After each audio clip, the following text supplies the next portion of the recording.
जय श्री कृष्ण समस्त कोटि कोटि प्रणाम। आज मुझे बहुत बढ़िया विषय नहीं आसी मु भगवद गीता पढ़े और से भगवद गीता विषय मुझे किसी आनी कहवाक आम गीता भागवत जो पढ़ुचे गीता पाठ अध्ययन करुचे ताको संकल्प कले आहरी बहुत बढ़िया लाभ हमको मिलता है, आमको बहुत बढ़िया फल प्राप्ति मिलता है। आसतु कहूँ गीता आम सबुदिन पढ़ुचे प्रतिदिन पढ़ुचे सकाळे संध्यारे पढ़ुचे गीता पढ़ले बहुत भल। आप जानते शुद्ध मन निर्मल मन गीता आप पाठ अध्ययन करते बड़े सबू जगार गीता को आम पाठ पढ़ी पार सबू जगार एमती किसी ना कौ जगह पढ़ी पार्बानी सबू जगह पाठ पढ़ी पार बस हो ट्रेन हो प्लेन हो जो आप जाऊँच किंतु पढ़ला पूर्वर आपण हाथ गोड़ धोईदेवे मुह धोइबे आ शुद्ध मनरे शांत भाव पाठ करेंगे गीता पाठ करेंगे। गीता पढ़ार किसी समय सीमा ना सकाळे संध्या राति जिते चाहे पढ़ी पारे। आ गीता को आम मुझे कहली पूर्वर गीता को आम संकल्प करी पाठ पढ़ा संकल्प करी पाठ पढ़ले बहुत बढ़िया फल प्राप्ति मिलता है। ये आप प्रश्न हम कहीं संकल्प करी आम गीता पाठ करवा से कहूँ भविष्य पुराण में कहुई बहुत सुंदर श्लोक अच्छी मुझे अपलोड करदेवी देखिए बहुत सुंदर श्लोक अच्छी से कहुई जो भी कार्य अनुष्ठान कर जो भी धर्म पूजा कर जो भी धर्म पुस्तक पढ़ बहुत जरूरी अच्छी संकल्प करवा संकल्प करी से अनुष्ठान करवा बहुत जरूरी। जो संकल्प करी न कर आप पूजा अधा रही है आपन को फल प्राप्ति मिल न था। जदि संकल्प करी कर पूजा सफलता होता है आपन को फल प्राप्ति मिलता है।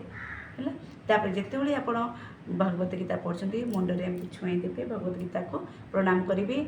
आउ सर्वप्रथमे गणेश देवता को अग्र पूजा आम गणेश देवता को स्मरण करेंगे श्री विष्णु को स्मरण करेंगे।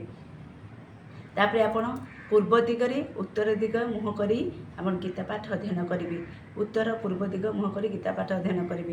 तापर आपण सकाळे जो बसुँच आप सकाळे शांत मन स्थिर मन बसबे आ शुद्ध मन बस मन को एकाग्रित करेंगे मन निर्मल कर बसबे आसन आउ व्यासासन आनबे से आम भगवत गीता को रखिए प्रणाम करेंगे आउ से कलश शुद्ध जल रखिथे से शुद्ध जल आनबे हाथ में आनबे आउ एमती हाथ में आनी आखि बंद करी संकल्प करेंगे से गणेश देवता को गणेश बाबा को स्मरण करेंगे श्री हरि को श्री विष्णु को स्मरण करेंगे सबुदिन प्रतिदिन अध्याय अध्याय गीता पढ़ी बोली संकल्प करेंगे है।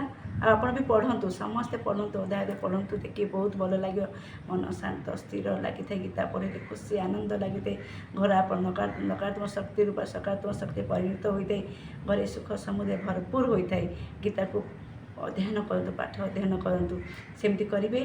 तापर गीता पाठ अध्ययन कर सारापर आप करेंगे टिके जल आनी आप धरित्री माता को अर्पण करेंगे तले धरित्री माता अर्पण करेंगे।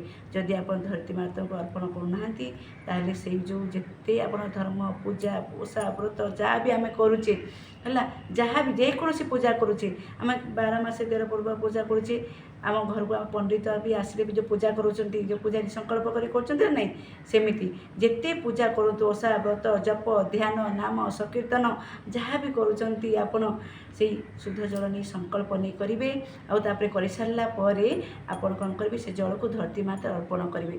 आम नाम उच्चारण करुचे नाम जप करुचे तुलसी माला जप करुचे पूजा करुचे घरे भी आउ भागवत गीता पढ़ुचे रामायण पढ़ुचे सुंदरकांड पढ़ुचे जिते भी जहाँ भी आम धर्म पुस्तक पढ़ुचे से सब कर सारापर लास्ट आम शेष कौन करेंगे टिके शुद्ध जल से तो धरती माता को अर्पण करदे माटी माँ पाइले बहुत खुशी बहुत आनंद हे।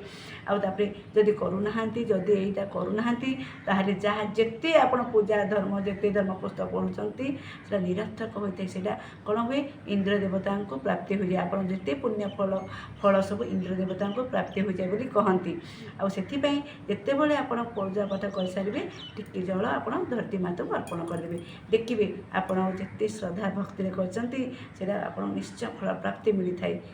आउ यहाँ करूँ आप भिडियोटी केमती लगला कमेंट बॉक्स में मत जनइबे जदि भल लगे मत कमेंट्स में आहरी मोटिवेशन पाई आहरी बहुत बहुत बढ़िया वीडियो आनी आगो को भगवत गीता विषय आउ दुईटा मुझे जानी से विषय में आने चाहूँगी भी भगवत गीता पढ़ले कौन लाभ हुए से विषय भी आने नेक्स्ट काली अपलोड करवा।